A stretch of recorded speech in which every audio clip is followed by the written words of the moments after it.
యేసుక్రీస్తు పరిశుద్ధ నామంలో మీ అందరికీ శుభములు తెలియజేస్తూ ఉన్నాను. ఈరోజు మనం ధ్యానిస్తున్న అంశము బయటపడే మార్గమును నేను మీకు చూపిస్తాను. చాలా సంతోషం కదండి.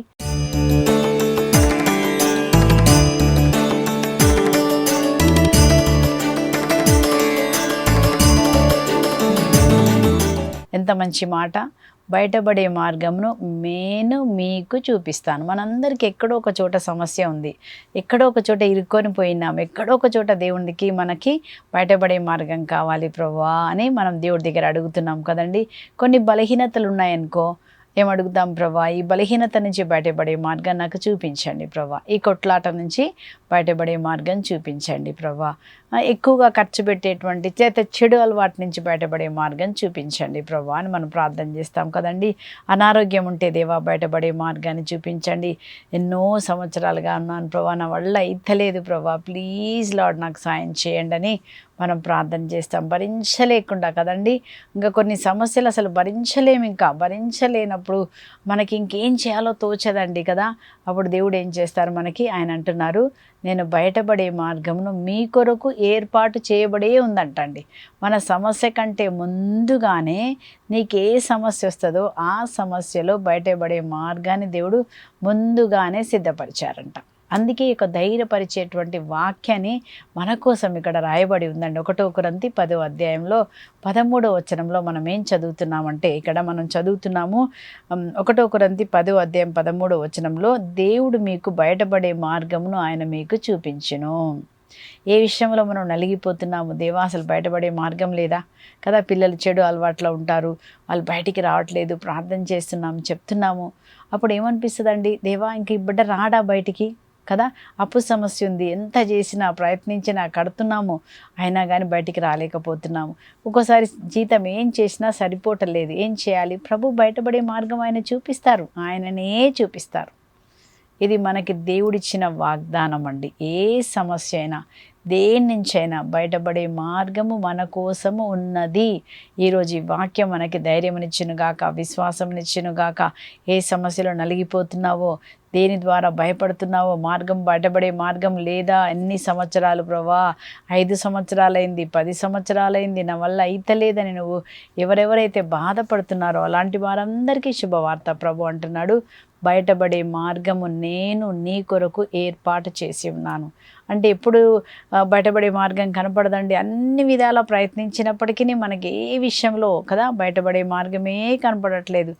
ఏంటి ప్రభా ఈ పరిస్థితి అని మనం అనుకుంటుండొచ్చు కదండి. కానీ దేవుడు అంటున్నాడు, ప్రతి విషయంలో నేను మీకు బయటపడే మార్గమును ఏర్పాటు చేసి ఉన్నాను, కాబట్టి మీరు ధైర్యంగా ఉండండి అని ప్రభు చెప్తున్నారు. 1 కొరింథీ 10:13లో మనం ఏం చదువుతున్నామంటే, మానవునకు సాధారణం కానీ ఏ శోధనయో మీకు కలగలేదు. అంటే మానవుని కంటే ఏంటి, అందరికి వచ్చే కష్టాలే నీకు వచ్చాయి, కానీ సాతాను చెప్తుంది, లేదు నీకు మాత్రమే ఇలాంటి జబ్బు, నీకు మాత్రమే ఈ అప్పు సమస్య, నీకు మాత్రమే ఇలాంటి కొడుకు, నీకు మాత్రమే ఇలాంటి భర్త, నీకు మాత్రమే అని చెప్పి మనల్ని సాతాను మన మనస్సులో ఏం చేస్తాడంటే మనల్ని కృంగదీస్తాడు. ఆ కృంగదీయడం వల్ల విశ్వాసం మనం కోల్పోతామండి, దుఃఖంలోకి వెళ్ళిపోతాం, బాధలోకి వెళ్ళిపోతాం. కానీ ఇక్కడ ఏమని రాయబడింది, అందరికి వచ్చే శ్రమలే నీకు వచ్చాయంటే మనకంటే ముందుగా పరిశుద్ధ గ్రంథంలో చూసినప్పుడు ఎంతోమంది శ్రమలు అనుభవించారు. ఒక్కొక్కరు భయంకరంగా శ్రమల గుండా వెళ్తారు కదండి. ఎంత శ్రమలు వాళ్ళు అనుభవించారు. ముఖ్యంగా మనం 12 మంది శిష్యులను చూసినప్పుడు ఒక్కొక్కరిని చెరసాలలో వేసి కొట్టినారు, బట్టలు తీసి కొట్టారు. అంతేకాదండి, ఒక్కొక్కరిని కొంతమందిని సింహాల బోనంలో వేశారు, కొంతమంది వేడి నూనెలో వేశారు. అందరూ వెళ్ళారు కదా, మనం ఒక్కరమేనా? మనం ఒక్కరమే బాధపడుతున్నావా? నీకు ఒక్కదానికే ఈ శ్రమ అనుకుంటున్నావా? నీకు ఒక్కడికే ఈ అప్పు సమస్య అనుకుంటున్నావా? కాదండి, అవమానం నీకు ఒక్కరికే అనుకుంటున్నావా? కానీ నీకంటే ముందుగా ఈ శ్రమలు అందరికీ వచ్చినాయంట. అప్పుడు మనకేమవుతుందండి, ధైర్యం కలుగుతుంది. నాకు కూడా శ్రమ వచ్చింది, నాకంటే ముందు వారికి శ్రమ వచ్చినప్పుడు దేవుడు వారిని విడిపించిన అదే దేవుడు నన్ను కూడా విడిపిస్తారు. దానియేలు సింహంలో వేసినప్పుడు దేవుడు విడిపించారు కదండి. దానియేలు స్నేహితులను అగ్నిలో వేసినప్పుడు దేవుడు వెళ్ళాడు కదా. మన దగ్గరికి రారా ఈరోజు? తప్పకుండా వస్తారు. బయటపడే మార్గము దేవుడి దగ్గర ఉందంట. తప్పకుండా ఏం చేస్తారు, మనకైనా ధైర్యం కలగజేస్తారు, మనల్ని వదిలిపెట్టాడండి. కాకపోతే ఈ శ్రమ శోధన దేనికోసం ఇస్తున్నారు?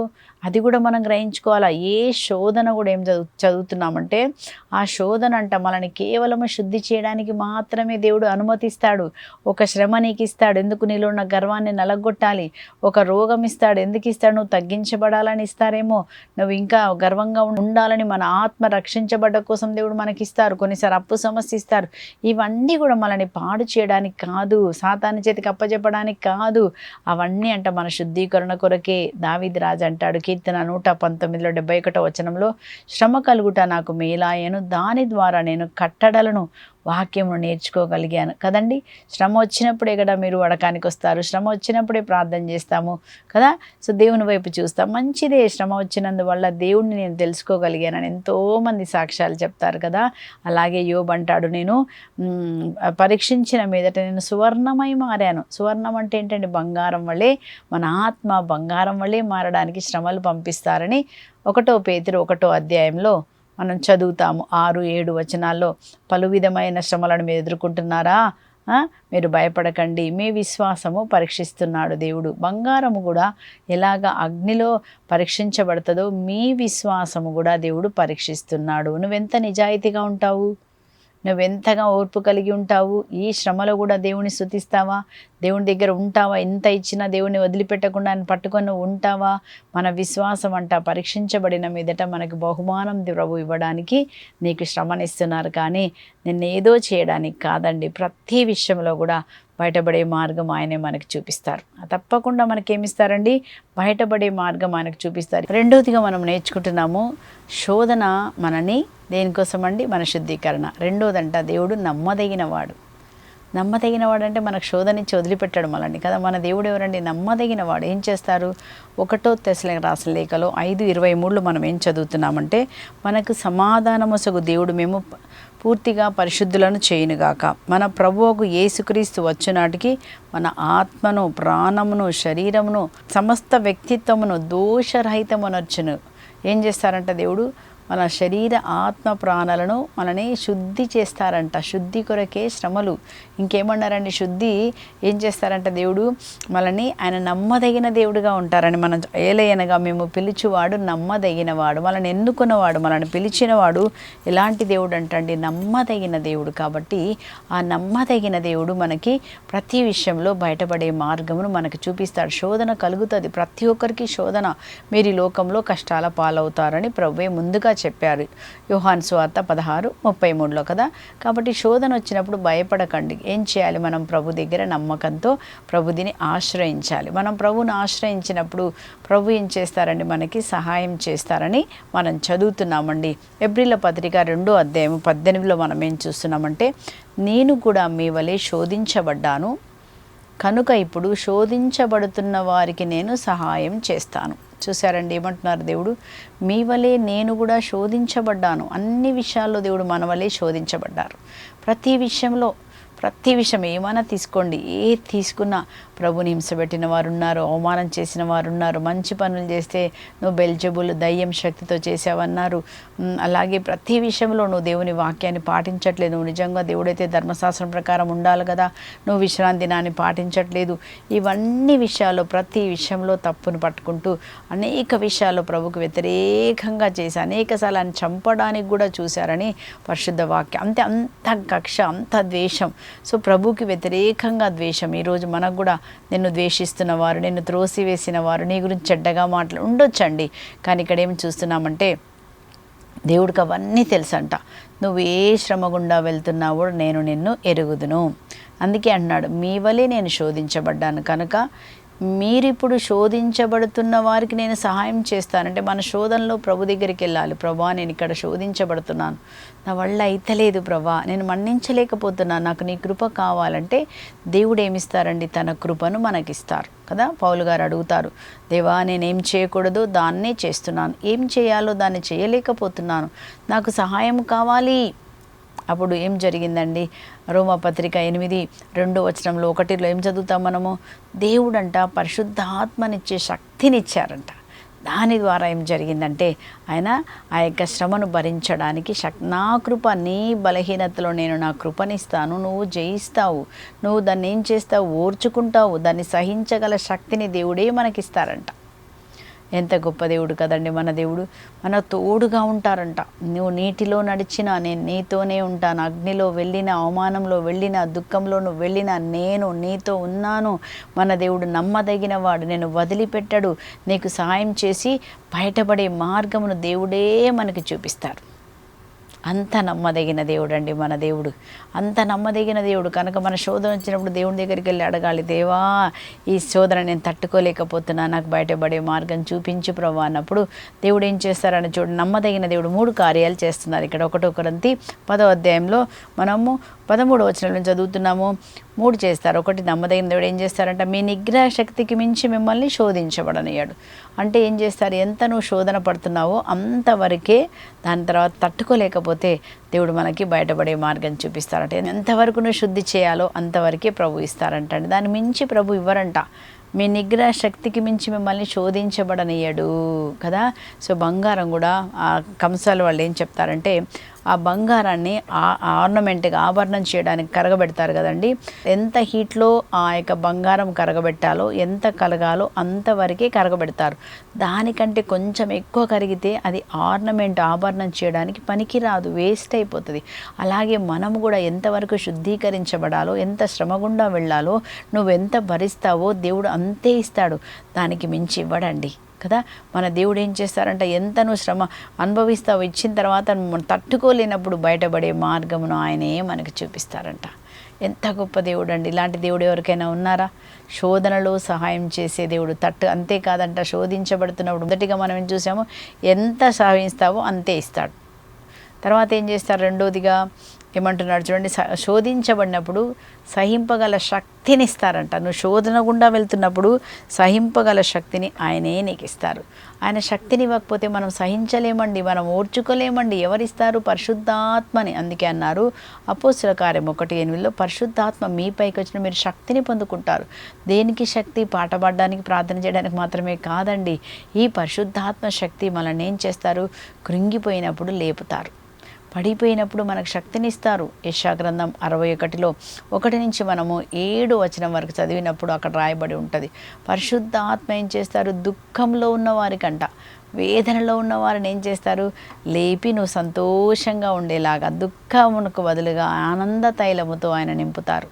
ఆనంద తైలం బాధపడుతున్నప్పుడు, వేదన పడుతున్నప్పుడు ఏం చేస్తారంట, సహింపగల శక్తిని నీకు ఒసగి, ఓర్చుకునే శక్తిని ఒసగి, బాధ గుండా వెళ్ళే శక్తిని ఒసగి ఏం చేస్తారు, నీకు బయటపడే మార్గం చూపిస్తారు. శోధన గుండా వెళ్తుంటే ఏం చేస్తారండి, మొదటిగా మనం చూసాము ఎంతవరకు సహిస్తావు అంతవరకే. రెండోది సహింపగల శక్తిని ప్రభువే ఇస్తారంట. నువ్వు సహించేటప్పుడు నువ్వు కాదు, పరిశుద్ధాత్మ శక్తియే నీలో ఉంటుందంట. పరిశుద్ధాత్మ శక్తి ద్వారా మాత్రమే మనం ఏం చూస్తామండి, సహింపగలిగేటువంటి శక్తిని ఆయన మనకు ఒసగుతారు. లేకపోతే మనం చేయలేం. మనం చూస్తాము అపోస్తలుల కార్యం 7వ అధ్యాయంలో మనం స్టెఫాన్ని చూస్తున్నాం కదా. స్టెఫాను ఏం చేస్తున్నారు అక్కడ, ఆయన వాక్యం బోధిస్తున్నందుకు వాళ్ళందరూ కూడా ఆయన పట్టుకొని ఆయన సభా ముందుకు వాళ్ళు పెట్టినప్పుడు ఆయన రాళ్ళేసి కొడుతున్నారు అనమాట. ఆయన కోపం వచ్చేసింది వాళ్ళందరికీ. రాళ్ళేసి ఆయన వాళ్ళు తమ బట్టలు చింపేసుకొని రాళ్ళేసి ఆయన కొడుతూ ఉంటారు. ఆ రాళ్ళు వేసినప్పుడు ఊహించుకోండి, ఒక్కొక్క రాయి ఎక్కడెక్కడ తగిలి రక్తం గారుతుందంటే ఎంతగా వాళ్ళు ఒక రాయి మీద ఒక రాయి, ఒక రాయి మీద రాయి ఇచ్చి కొట్టుంటారండి. అవి ఎక్కడెక్కడ తాగిందో, కండ్లో తాగిందుండొచ్చు, తలకు తాకిండొచ్చు కదా. మనకు ఒక్క దెబ్బ పడితేనే భరించలేం కదండి, ఒక చిన్న అవమానం వస్తే భరించలేం.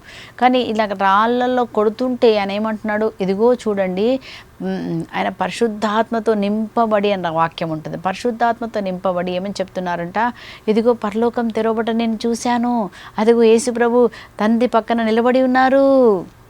పరిశుద్ధాత్మ అంటే రాళ్ళు పడుతుంటే ఆ రాళ్ళ యొక్క నొప్పి తగలకుండా ఎవరు ఆధీనంలో తీసుకున్నారండి, పరిశుద్ధాత్మ ఆయన ఆధీనంలో తీసుకున్నారు. పరిశుద్ధాత్మ శక్తి వచ్చినప్పుడు ఆ భరించే శక్తిని దేవుడే ఆయన కొసగారు. ఆయనకు తెలవట్లేదు, రాళ్ళ తాకట్లేదు, ఆత్మ బలముతో ఉన్నాడు. ఆత్మ బలముతో ఉన్నారు కాబట్టి 12 మంది శిష్యులు కూడా ప్రభు కొరకు వారు మరణించడానికి సిద్ధపడ్డారు. ఎందుకు? పరిశుద్ధాత్మ శక్తి వల్ల మాత్రమే. కాబట్టి ఈరోజు నీకు నాకు కూడా దేవుడు పరిశుద్ధాత్మ శక్తినిచ్చి ప్రతి శోధనను జయించడానికి శక్తినిస్తారు, ప్రతి బాధను జయించడానికి శక్తినిస్తారు. కృంగిపోవద్దు. ఈరోజు పరిశుద్ధాత్మ దేవుడు మీకు తప్పకుండా సాయం చేసి ఆ శోధన నుంచి బయటపడే మార్గం ప్రభువే చూపిస్తారు. చెడు తలంపులు వస్తున్నాయా, బయటపడే మార్గం ఆయన చూపిస్తారు మనం ప్రార్థన చేసినప్పుడు కదా. బయటపడే మార్గం అంటే ఏంటండి, చెడు తలంపులు ఉంటే ఏం చేయమంటున్నారు, కీర్తన 119లో మనము 11వ వచనంలో ఏం చదువుతున్నాం? దావీదు రాజు చెప్తున్నారు, దేవా నేను పాప తలంపులు నాకు రాకుండా ఉండాలంటే నీ వాక్యము నా హృదయంలో ఉంచుకున్నాను. అంటే దేవుని వాక్యం మనం చదివినప్పుడు వాక్యం మనకేం చేస్తుంది? ఆ శోధన నుంచి నీకు బయటపడే మార్గం చూపిస్తుంది కదా.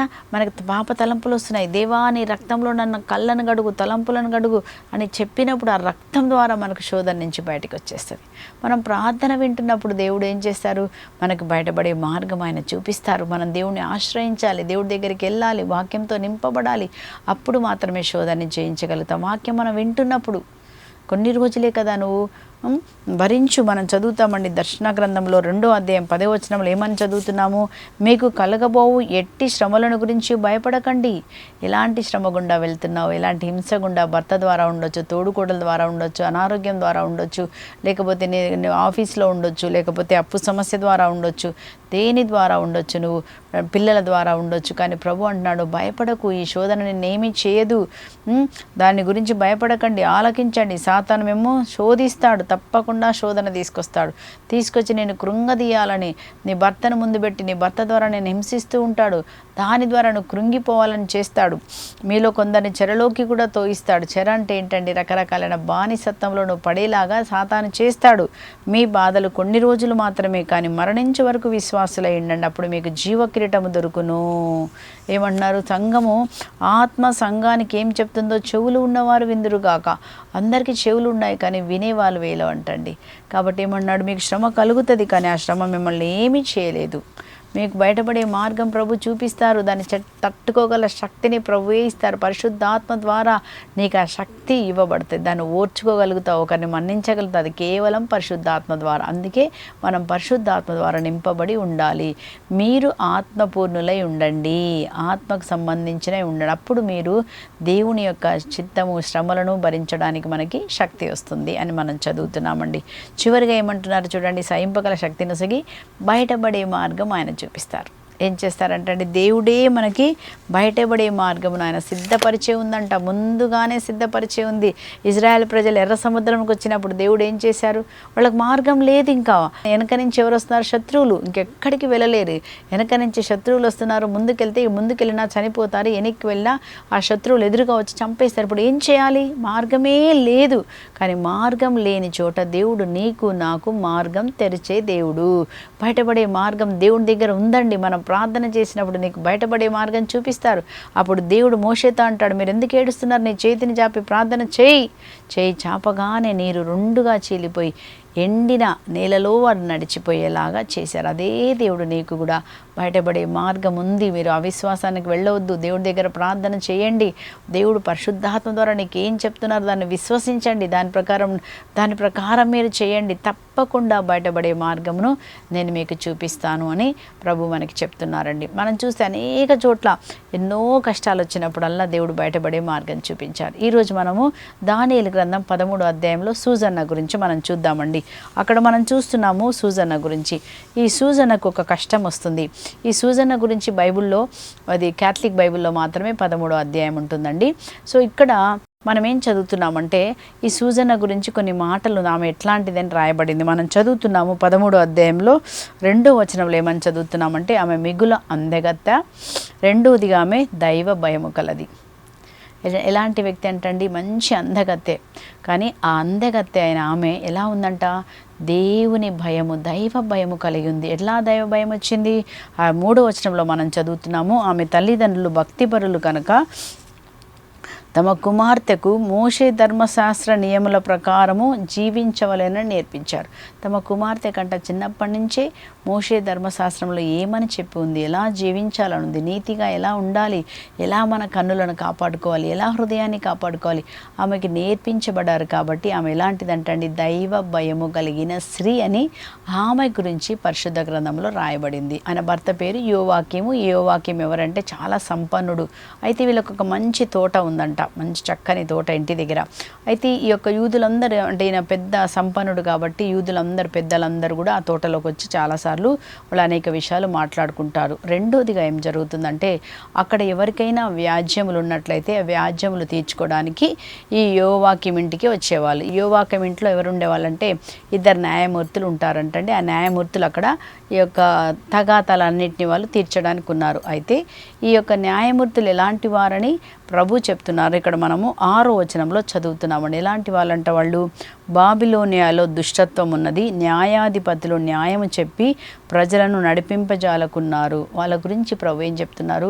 వాళ్ళు దుష్టులు, వాళ్ళు న్యాయం చెప్పి ప్రజలను నడిపించట్లేదు, అన్యాయ పనులు వాళ్ళు చేస్తున్నారు, న్యాయం తీర్పు తీర్చట్లేదు, వారి హృదయాలు సరిగా లేవని దేవుడు వారి గురించి చెప్పినట్టుగా మనం చూస్తున్నామండి. ప్రతిరోజు ఈ యొక్క సూజన్న వాళ్ళ భర్త యోవాకిం ఇద్దరు కూడా మధ్యాహ్నము వాళ్ళు ఏం చేస్తారంటే ఇద్దరు తోటలో ప్రచారం చేస్తారనమాట. నడిచేటప్పుడు ఈ యొక్క న్యాయాధిపతులు ఆమెను చూసి, ఆమె అందాన్ని చూసి వాళ్ళు మోహించారంట. మోహించి అక్కడ మనం చూస్తున్నాము ఆ న్యాయాధిపతులు ఇద్దరు ఆమెను ప్రతిదినము తోటలో సంచరించుట గమనించచ్చు వారికి ఆమె మీద కోరిక పుట్టిందంటండి. అంటే వాళ్ళు దుష్టులు కాబట్టి వాళ్ళు ఏం చేస్తున్నారండి? వ్యభిచరించకూడదు, మీరు ఏ స్త్రీని కూడా ఎట్లా చూడకూడదు, మోహ తలంపులతో మీరు చూడకూడదని యేసు ప్రభు మత్తయి సువార్త 5:28లో చెప్పారు కదా.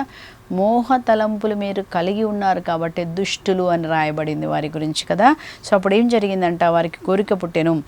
అప్పుడు ఎప్పుడైతే కోరిక లోపలికి వచ్చిందో 9వ వచనం చూడండి, వారికి ప్రార్థన మీద ప్రీతి పోయాను. ఇది ముఖ్యమండి. మన జీవితంలో ప్రార్థనలు ఎప్పుడు మనం పడిపోతామో తెలుసా? ప్రార్థనలో ఉన్న మనము ఈ లోకంలో ఏదైనా మనం ఆశించినప్పుడు, కోరుకున్నప్పుడు సాతాను ఏం చేస్తాడు? నేను శోధిస్తాడు. ప్రార్థన సమయంలో ఏదో యూట్యూబ్లో చూపిస్తారు, ఒకరోజు చూస్తావు, 2 రోజులకు అదే చూస్తావు, 3వ రోజు చూస్తావు, 4వ రోజు చూస్తావు. ఈ విధముగా శోధన, ఎప్పుడైతే ఒక శోధన అంటే ప్రార్థనను వదిలేసి యూట్యూబ్లో ఒక సీరియలు లేకపోతే నీకు నచ్చింది వంటలు మనం చూస్తూ ఉన్నప్పుడు నీకు ప్రార్థన మీద ప్రీతి పోయి వాటి మీద మక్కువ వస్తుంది. ఆ విధంగా సాతాను నిన్ను శోధిస్తాడు. ఈ శోధన మనం దేని గురించి నేర్చుకుంటున్నాం? మీకు శోధన కలుగుతుంది కదా. సో ఇలా శోధించబడి వీళ్ళు ఎప్పుడైతే ఆమె మీద కోరిక వచ్చినప్పుడు, లోకం మీద కోరిక వచ్చినప్పుడు ప్రార్థన బయటికి వెళ్ళిపోయింది. ప్రార్థన మీద ప్రీతి పోయింది. దాని మీదనే వాంఛ, ఏమి తినేదమా, ఏమి తాగేదమా, ఆ వాంఛన మనం లాక్కొని పోతుందంట. కాబట్టి దాని నుంచి మనం బయటపడాలి ఈరోజు, లేకపోతే భయంకరమైన స్థితిలోకి మనం వెళ్తామండి. ఈరోజు మనం ధ్యానించుకోవాలి, ఏది నన్ను ప్రార్థన నుంచి దూరం చేసింది, ఏది నన్ను ప్రభా ఈరోజు నన్ను లాక్కొని పోతుంది. మన మనసు ప్రార్థన మీద, వాక్యం మీద ఉండకపోతే ఈ పాపలోకంలో మనము జీవించలేమండి. వారిద్దరికి ప్రార్థన మీద ప్రీతిపోయి వారిద్దరు ఏం చేశారంట?